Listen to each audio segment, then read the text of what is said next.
goals that were rolled out in 2015 really meant to address some of the world's most pressing problems over the next decade. Ending poverty in all its forms, advancing equity and equality across gender, orientation, ethnicity, race, and age, and tackling climate change. And doing all this while remaining within the ecological constraints of the planet. Now, importantly, the 17 goals are all interconnected. So work done mindfully in one area really helps achieve some of the other goals. So let me give you an example. The Crosse Distilling Company, for instance, is promoting economic growth, goal number 8 within La Crosse. But it also works with farmers who are doing things organically. And they're addressing life on land, goal number 15, which through their practices impacts goal number 6, which is clean water. The La Crosse Distilling Company also harnesses renewable energy, which is goal number 7. And thus, by doing so, they're really helping take climate action. And then finally, they've also pivoted. You'll learn this in the tour today. They've pivoted to also make hand sanitizers to battle COVID. So that bumps them up into goal number 3 as well. So it's really cool how all of these different things interact. The second thing that sets us apart just a little bit is that, and it makes us a little bit unique, at least in our view, is that we believe that sustainability needs to be much more than just doing less bad. You know, throwing up a few solar panels and calling it a day. We need to be thinking bigger than that. And we need to be thinking about how to help all people thrive. So at the Sustainability Institute, we really feel that it's our part to help the inhabitants of the Driftless region create a positive vision of a future that's really worth running towards, not a future based in doom and gloom that we're trying to run away from.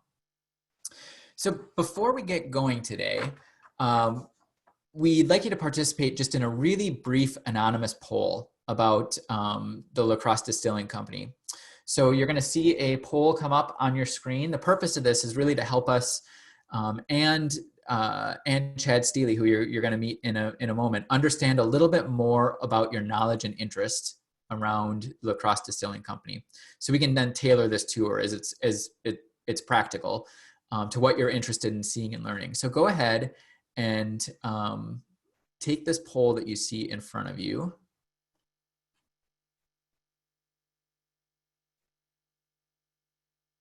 Again, it is entirely anonymous.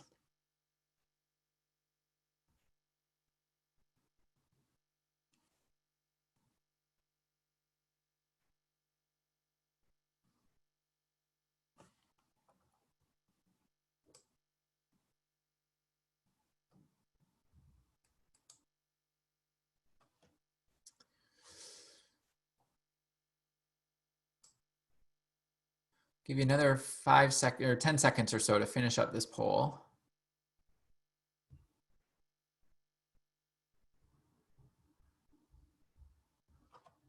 Okay, great. And Carrie, would you mind showing this to folks?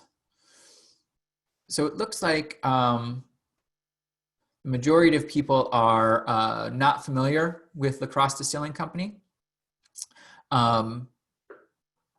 And really what people are interested in knowing most about is the farmer forward approach and geothermal renewable energy use within the distilling process.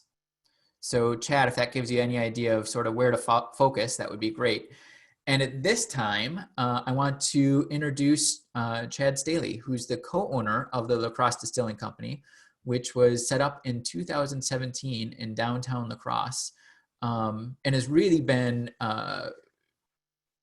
really sort of on the forefront of helping bring downtown La Crosse back with some interesting sustainability projects and focus. So with that, I'm going to turn it over to Chad, who will give us the tour. And then after 20 minutes or so, we will have 10 to 15 minutes for Q&A. So again, as questions come up, please feel free to share them in the chat, and we will make note of those and make sure to get them into the Q&A section. So Chad, take it away. Thank you very much for joining us. Hey, good morning, Casey. Thanks to you and Carrie and the Sustainability Institute for having the Crosse Distilling Company on this brand new program. This is exciting, and thanks for being leaders in our community. I'd like to welcome everybody. Thanks for taking some time to learn about what we're doing here. I'm going to flip around my screen here so that I can kind of walk you through things at our facility right here in downtown La Crosse. I'm currently in our tasting room, which is at the front entrance of our distillery here. We've got a full service bar and restaurant as part of our tasting room, so people can come in and get a taste of the spirits we're distilling, as well as order some food, a lot of which is also sourced from local farmers and purveyors. So flipping around here, I'm just going to start here with this image. This is a piece of artwork we had commissioned when we opened, and for us, this is kind of where it all starts with the fields, the farm fields, and pollinators. Hummingbirds are our mascot here at La Crosse Distilling Company. They're an important pollinator. Pollinator habitat has been disappearing at an alarming rate. Our long-term goal and vision is to create a pollinator habitat restoration program, so that for every acre we farm, we would restore 2 acres of pollinator habitat. So anyways, here we go. Like I said, we're in the tasting room here. Like I said, we've got seating for people to eat, and we've got a full bar here as well. We serve all our own spirits. That's by design and also by law. We can only serve what we create here. We also recently started brewing our own beer as well. So we're brewing beer and we're distilling spirits with an emphasis on distilling spirits. I'm walking upstairs now. The tasting room has an upper mezzanine where people can sit as well and enjoy a cocktail or some food. This space can also be rented for semi-private open air events. It's set up for social distancing and to keep everybody safe for right now. We also have another small bar up here for private events, or for busy nights, we can serve people drinks up here as well. So that kind of gives you a sense of our tasting room. There's our mighty barrel that sits in the front window. This building actually would essentially qualify as a passive solar building as well. All these windows on the front of the building are all south facing. Keeps the place pretty warm in the winter, which is great. And as Casey mentioned, this facility was built with geothermal. I'm going to bring in our distiller, Mitchell Parr, in a few minutes here towards the end of my tour, and he can speak to the geothermal process a little bit further, but we are using it for ambient air, to heat and cool ambient air, and we're also using it in our distilling process too, which we're one of the first to use geothermal tied into the actual distilling process. So now we're here on the second floor of the production room. You're going to have to bear with me. It's going to be a little loud between the air moving and the equipment running. There's quite a bit of background noise, and hopefully you can hear me okay. This is kind of the bird's eye view of our main still, which is a 1,500 liter Cote still, and I'll speak a little bit more about that in a little bit. But yeah, this is the main production area here, viewing it from the second story here. Going to take you downstairs to our loading dock, and where we receive our raw materials from our farmers that we work with. For us, I don't know if you've seen our logo. I'll actually show you our logo here on one of these whiskey barrels that was recently filled with some delicious bourbon.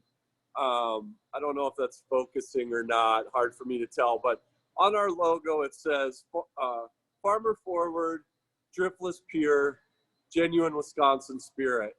And those are kind of our three tenets that we work off of. For us, like I said, it starts in the farmer's field. That was really the impetus and catalyst for starting this company. There's just so much amazing organic farming here in the Driftless region, which was really what pushed us to want to start a distillery. We were surprised that there wasn't one in the heart of the Driftless. We felt like bottled spirits was a great way to showcase all this amazing organic farming work here in the Driftless. And so that's where it starts. And then our tagline, Driftless Pure, speaks to the purity of organic farming, and specifically some of our farmers are practicing no-till organic farming, which is really good for soil health. And then also, you know, we do use, we source our water from the city here that we use in our spirit production, but La Crosse has amazing, amazing water from the ancient aquifers, glacial aquifers that reside below the ground here along the mighty Mississippi riverbed. So between that great water, the great soil, the great crops that are being grown, that speaks to Driftless Pure. And then genuine Wisconsin spirit, our last tagline, that really kind of spoke to us in terms of the Wisconsin spirit, the people here, hardworking, salt of the earth people who really have a care for the land and those around them. So that those things are all important to us. That's the building blocks of our company. We do have a full loading dock here that you can see. We can receive full semis here, and the raw material will come in these totes. We are currently working with about 3 or 4 farmers in the region, mostly though with 2 farmers, Patrick McHugh and McHugh Farms, and John and Hallie down at Meadowlark Farms outside of Madison. McHugh Farms is up in Holman, just north of us. Looks like we've got some spring wheat here, which is used in some of our whiskey and bourbon recipes, as well as our gin recipe. So we receive our raw materials here. We talk with our farmers at the beginning of the growing season and discuss what our projections and needs are going to be for the year. And they work on growing it.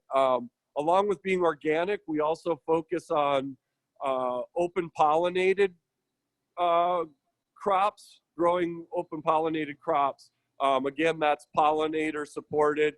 That's the good old fashioned way of growing food and food sources for us. You know, we're part of this movement we've been a part of has been, you know, against Monsanto and genetically engineered crops.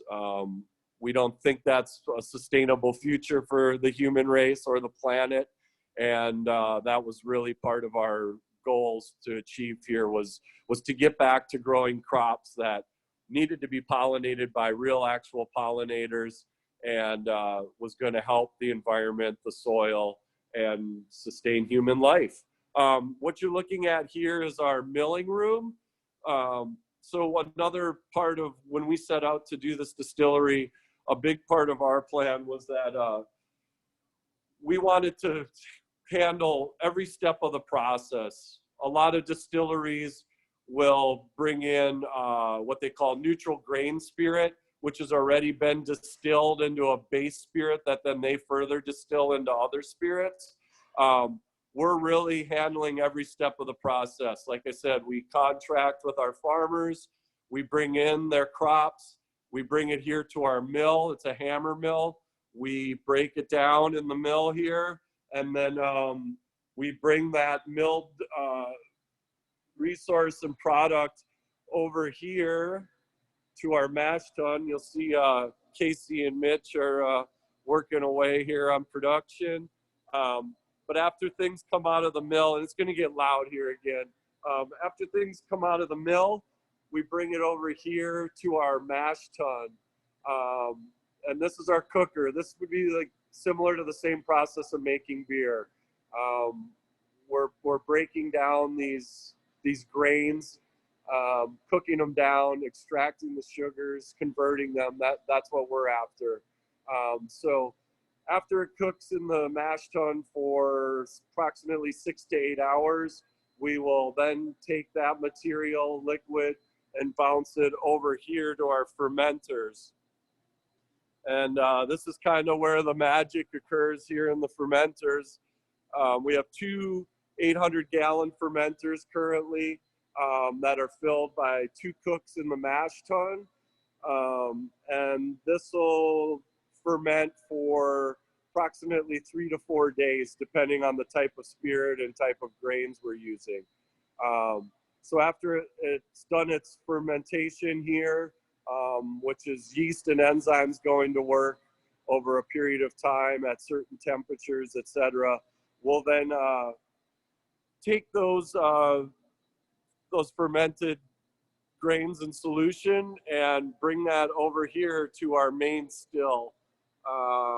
This is a 1,500-liter Cote still that was made in Germany. It's a 2-column still with 8 plates in each still, or sorry, 8 plates in each column. So this is considered a pot still, but a hybrid still too with the columns. Depending on the spirit we make will depend on how this still is run. And Mitch, our distiller, can speak to that further or answer any questions you might have about the details of the process. But essentially lately we've got to know this still more over the last couple of years as we've been running it and figuring things out and working with it to produce the best spirit we can of each varietal we produce here. But generally speaking with the still, we have found that running the first distillation, really what we would say rough and fast, either bypassing the columns or running it through only one column.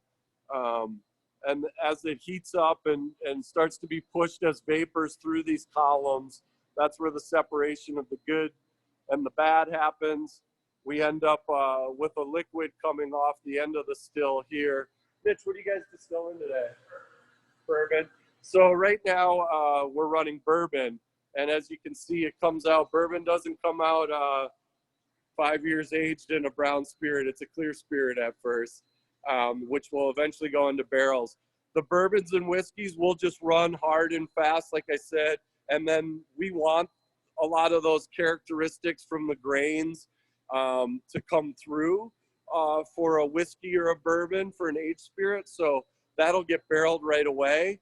If we were making say our vodka, we would take this first rough and fast run, and then we would start it back, collect it all, and bring it back to the still to run it again for at least another time or two to refine it further. Also, I should mention when a distillation run is happening and we're coming off the still here, there's 3 steps of collection that happens here.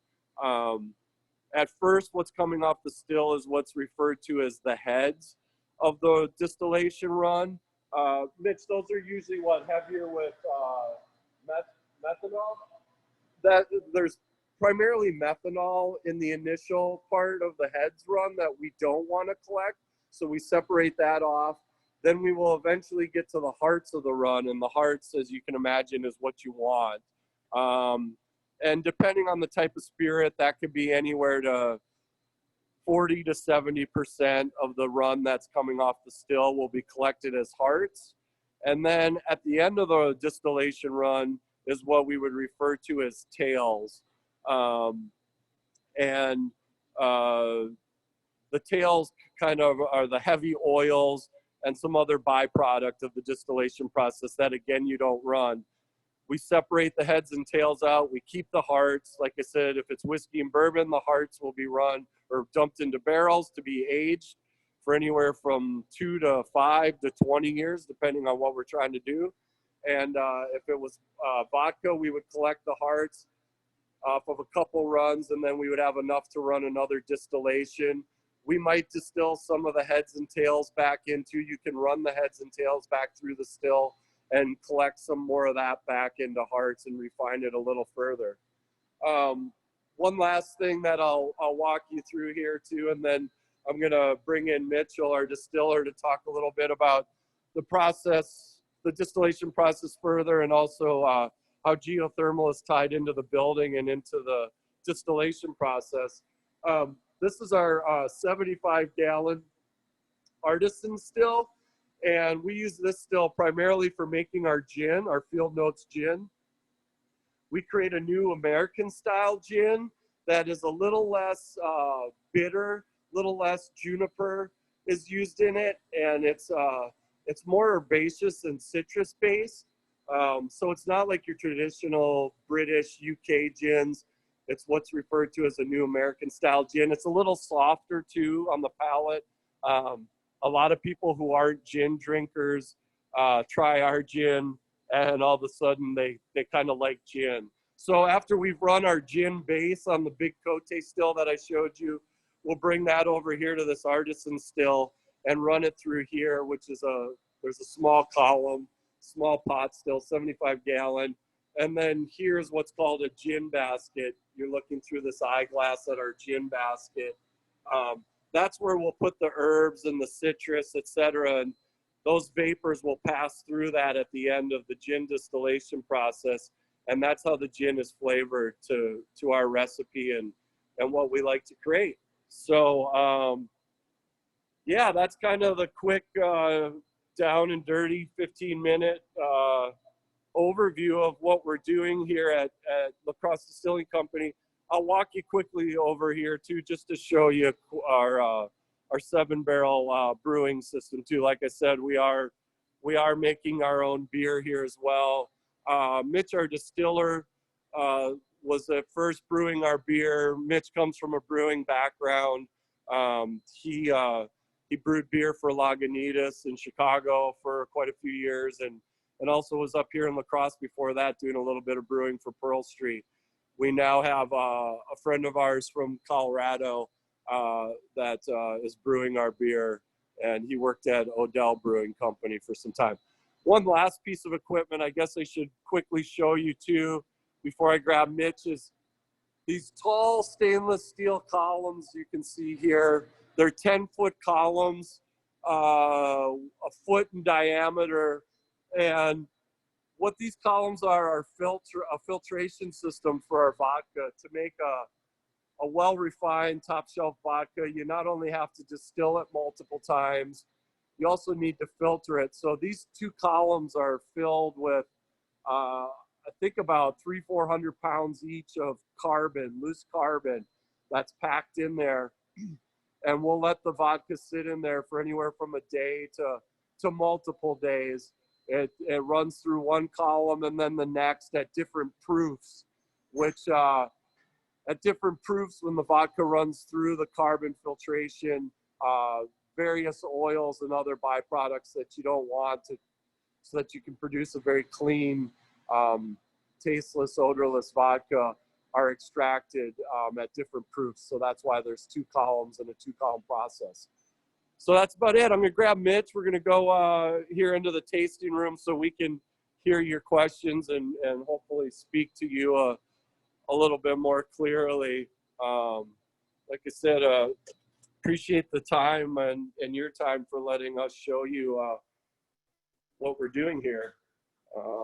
So we're gonna come over, let's see here. Where's a good spot, Mitch? I think we'll sit over here and flip this around to Mitch and I, and we'll take your questions now.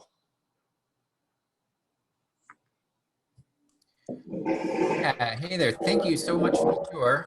This is Casey, and I was hoping maybe you can talk us through geothermal usage a little bit more and just how you use that and why you use geothermal.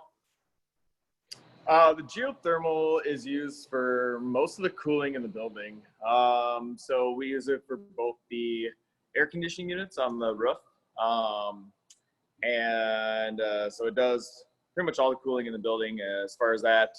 And then actually, I think as far as Chad and Nick have researched, we're the only distillery in America that actually uses geothermal from a production standpoint as well.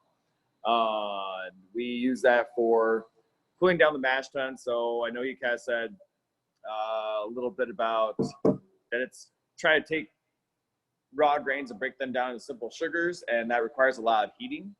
And so if you're taking corn to almost boiling and need to cool it down, it's a lot easier for us to use that geothermal, and that's always at a pretty consistent 55, 60 degrees, and use that to bring the boiling corn down to room temperature again, or cool it off. Also for the distillation process, when you're trying to really separate the compounds out, you're doing a lot of refluxing, and that 55, 60 degree water is really nice for taking those vapors and recondensing them back down into a liquid and forcing them back down the columns and really making them separate out into pure compounds. And then also at the very end of it, where you guys saw liquid shooting out of the still, that is also requiring some cooling to turn that vapor into a liquid to come out. Instead of shooting out flammable vapor, it's a nice, easy liquid. And so again, it's something there's just a lot of cooling and energy back and forth in a distillery. And because we are in a location where it was pretty easy for us in the development of this building to put the infrastructure in to use the geothermal. We were able to drill down about 135 feet and install a smart pump that maintains about 30 PSI around the building, and that'll divert up to about 450 gallons a minute anywhere we need it. So it's something that can grow with us, and it's a nice environmental energy source that we can use. And we can use it in pretty much every facet of the process. And someone asked if you produce rum. We don't right now. Again, a lot of what I'd say what we kind of try to focus on is, organic's great. I think it's more utilizing local resources responsibly. And so for us, we'd have to use sugarcane. And so transporting a bunch of organic sugar from the south or from another location isn't that environmentally friendly. And we have a lot of resources around here that we can try to utilize, I think, before we start making those leaps and bounds. If we could find out, or if we could figure out a relationship with somebody down the road that makes sense, it's something I'd like to explore. But right now, it makes more sense to utilize the things around us. So another production question. Let's see. Specifically, what plants are being grown that you purchase from farmers? I have no idea what gin is made from. What grains are used for that? So we use mainly wheat and some barley. The wheat comes from this region, and then the barley actually comes from a Greece over in the Chilton area of Wisconsin. And so we use those for the base alcohol. And then the botanicals themselves, a lot of gin botanicals don't grow all that easily around here. And then again, they're even a little bit trickier for us being organic. So, we use a lot of things like lemon and angelica root and, just a lot of things that don't grow around this area. So those are a little tougher to source locally, but we do get some thyme and some other botanicals from the area. And we're continuing to try to source more and more of those. But again, being organic and just production needs of ours and volume are sometimes a little tricky from the gin standpoint. But along with the barley and the wheat, we use a few different varieties of rye that are grown by a couple different farmers, one right next to us, one in the Madison area. And then we have some heirloom corns that are grown, and along with some yellow dent corn for the vodka. So yeah, between rye, wheat, a little bit of barley, and varieties of corn, that's the majority of what makes our products. So this is a question for both of you. Could you share what in your personal experience or background led you to want to start a company based on those three values that you cited? So farmer forward, Driftless pure, Wisconsin spirit. How did you get here? This is Chad. Like I mentioned, Mitch has a brewing background, and I think he was getting kind of bored with brewing beer. He wanted a new challenge. He comes from a chemistry background. So some mutual friends of ours had introduced us to Mitch. And then for Nick and I, Nick Weber's our other founder and owner. Nick is a longtime resident. Well, he was born and raised here in La Crosse, has lived in the Driftless pretty much his entire life, except for a short stint working in California. he really believed in this organic farming and just what a beautiful region this is, and wanted to really, you know, highlight that, like I mentioned on the tour. For myself, I was born and raised in Wisconsin, then moved to Colorado to start college, and lived out there for 25 years. A lot of that time was spent around Fort Collins, and I guess I'll date myself, went to college in the early 90s in Fort Collins, Colorado, to Colorado State.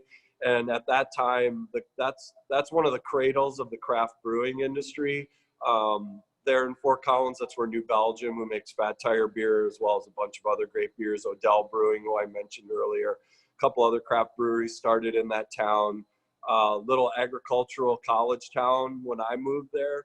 And I really saw what the craft brewing industry did for that town in terms of bringing economic development, bringing more culture to that town, being able to help create an art scene through brewing, etc. So that was really inspiring to me to watch that all grow and explode there. And when Nick and I had started to discuss the idea of having a distillery here, to me, it just made a ton of sense to come back here and try to apply what I saw in Fort Collins and help that develop here. But I come from a music background, so completely and totally unrelated. So this next question is one that I struggle with quite a bit. So I teach in, one of the things I do is teach in the School of Business at UWL, and I teach about sustainability. And I know in many ways, sustainability and business is often at odds. You know, the bottom line thinking typically prevails, right, over sustainability decisions. So how do you balance your work in supporting farmers in this really like forward progressive mentality with also sort of gaining support from the business world in the Crosse, and working with others in the business world that might not necessarily see eye to eye with you, or they might even, you know, be not at all be backing environmental or social politicians or anyone else. You know, they just don't see eye to eye with you. So how do you help them come around and see that this is a good option for business? Well, that's a pretty loaded question, Casey. You know, I think for Nick, our Weber, our partner, who's not here today with us, who's, you know, the principal owner, the main investor in the company.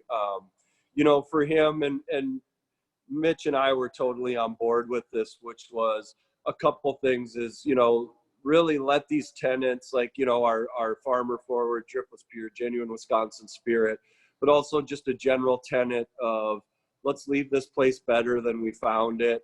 And coupled with let's do the right thing first, and the rest will follow. We've really believed that. I mean, you know, currently, yeah, it's not a sustainable business where we're at right now, but we do see the big picture, and we know we can get there. And we just really wanted to let the doing the right thing guide us first and foremost, and a belief that'll in turn bring the level of business to us that we'll need to make this financially stable in the future. Luckily, we're blessed to be in this awesome area where, like I said, there's, you know, I think the Driftless region, it's the, if I have this right, it's the most organic farms per capita in the world. And also it's the largest organic farming belt in the United States. So we're blessed with all of these resources, as well as a lot of people in this community and region who support this type of business practice and who kind of have similar beliefs to us, you know, beyond doing the environmental things properly and the sustainable farming and the renewable energy, et cetera. We really believe in supporting local businesses. For instance, you know, we can serve other beer that's brewed within the state of Wisconsin. We tend to use our local breweries and regional breweries. We sell some of their beer along with ours. We try to do business with as many local merchants and suppliers and purveyors as we can to help support the community, and in turn hope that we receive that support back. Yeah, and clearly, like your idea of leaving the place better is, I think it sort of exudes from what you're doing, and that brings us to the idea of the COVID crisis, right? So, how did you decide to make stuff, make the hand sanitizer to deal with the COVID crisis, and how did that affect your business? And yeah, tell us a little bit about that pivot. Mitch, you want me to speak to it, or you want me to speak to it? You can speak to it. You know, actually, we had noticed a couple distilleries were doing this, like this was probably like early to mid-March. A couple distilleries we had noticed on the West Coast were taking some of their alcohol and producing this sanitizer. That's the WHO, the WHO organization's formula, which is an 80% alcohol by volume solution. At 80%, alcohol by volume, you can pretty much guarantee that's going to wipe out any bacteria or viruses, etc.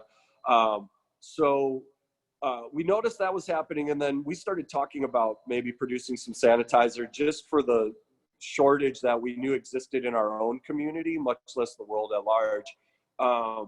And then we received an email from the TTB, which is the Trade and Tax Bureau, who oversees alcohol manufacturing in the United States. It's who we get our permits from, et cetera, who we have to get our labels approved through.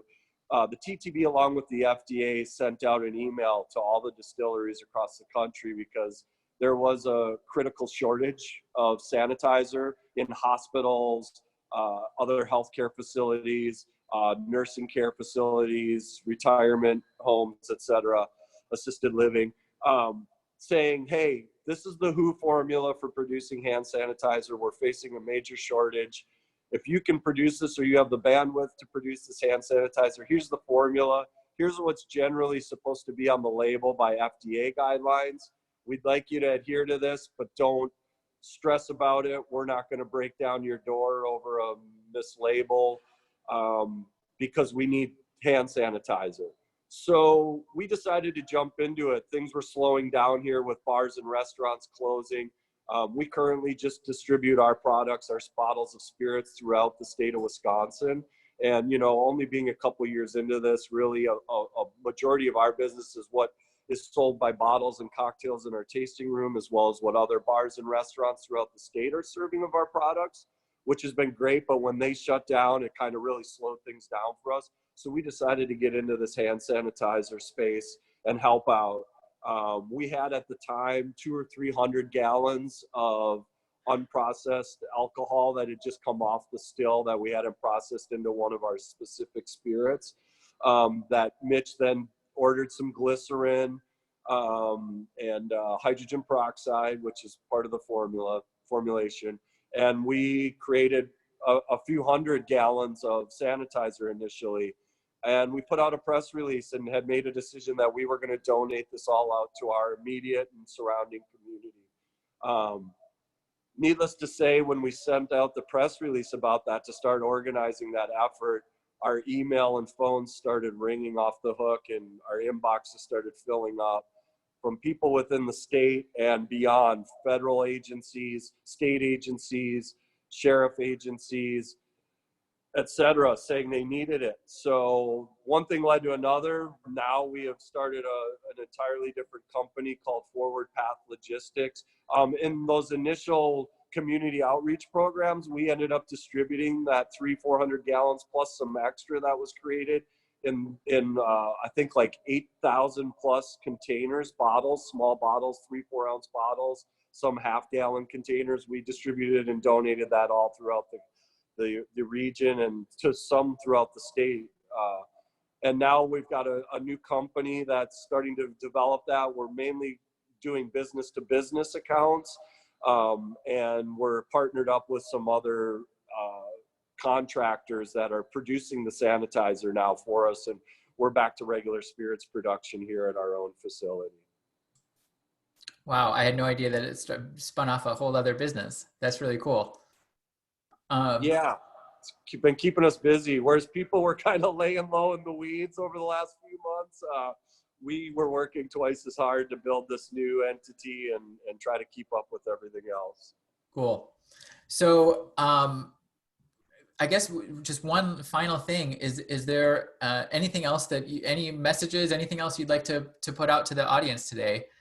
Any final thoughts or anything we didn't cover that you'd really like to get out there? You know, we just opened our tasting room back up last week after much thought and care put into how we would open. You know, we're adhering to the strictest of guidelines that the county and the city and the state and the CDC and other agencies have put forth.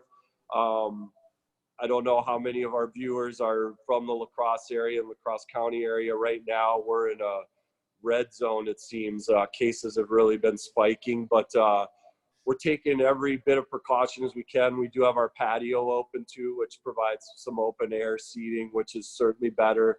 Everything is spread out here in all our spaces. So I think we can provide as safe as possible environment for people if they are willing to come out and dine or have a drink. While our doors are open, we'd love to see you here. You can also get takeout bottles of our spirits and food and drink mixes and stuff like that we're offering as well. We're also, one last thing, and I think other businesses could potentially look into this. Mitch, with the hand sanitizer world, has been talking to lots of chemical companies, so to speak. And one of the companies we're speaking with are making an ammonia quat, is it called, Mitch? Quaternary disinfectants, good boy. So basically what this is an apparatus that you would place in your space, and it emits a certain level of ammonia. And what's great about ammonia is it not only kills whatever might be there, but it will also remain on surfaces for a period of time and kill anything else that would come in contact while it's still active on the surface. So we're currently looking into getting one of these machines and hopefully be able to turn that on every night after service and in our production area, et cetera, to really try to keep people and ourselves as safe as possible. Well, great. That's really cool. And I wish you luck. I hope that happens. And I know you guys are doing the right thing with opening up slowly and getting some people back in your business. Thank you so much to both of you for all the work that you're doing, but also for taking time out of your day. I know you guys are super busy. But taking time out of your day to show us around and to answer some questions. For everyone who's watching, before we get into just a couple of closing announcements, if you could take just a minute to answer, there's going to be another survey that pops up on your screen. If you could take just a minute to answer this. This is entirely anonymous. We were not going to share this with the viewers right now.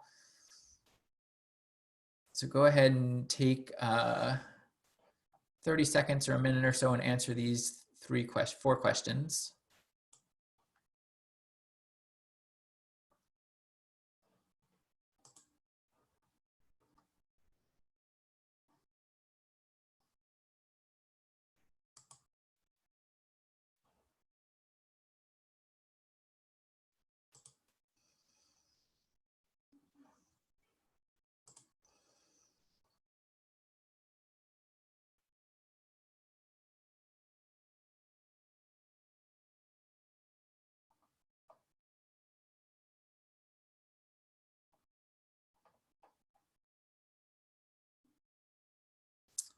Take just another 10 seconds or so.